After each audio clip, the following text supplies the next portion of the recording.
Hello दोस्तों, देखते हैं आज बताते हैं कुछ अपने संस्था के बारे में। जैसा कि आप लोग पहले से भी जान चुके हैं कि मेरा एक संस्था चलता है, Dinesh science study coaching centre, मोगरा बुजुर्ग पातेपुर वैशाली में। जो अब कुछ मेरे अंदर में सोच आया है कि लाइव क्लास चालू करेंगे कुछ ही क्षण में। जैसा कि अभी कुछ मनी का कुछ कमी है, जिसके कारण लाइव डिजिटल बोर्ड नहीं खरीद पा रहे हैं। लेकिन कुछ मेरे दोस्त के पास है डिजिटल बोर्ड, उस पे मैं कुछ देर के लिए अपना शॉर्ट वीडियो बनाने का कोशिश कर रहा हूँ।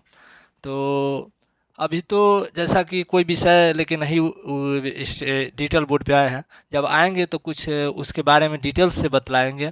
जैसा कि जानते हैं कि देख रहे हैं आप लोग कि हम लाइव डिजिटल बोर्ड पे आ चुके हैं। तो इस पे तो अभी कुछ नहीं पढ़ा पाऊँगा, शॉर्ट वीडियो के माध्यम से कुछ बतला रहा हूँ। तो मिलते हैं फिर अगले नेक्स्ट वीडियो में। रुक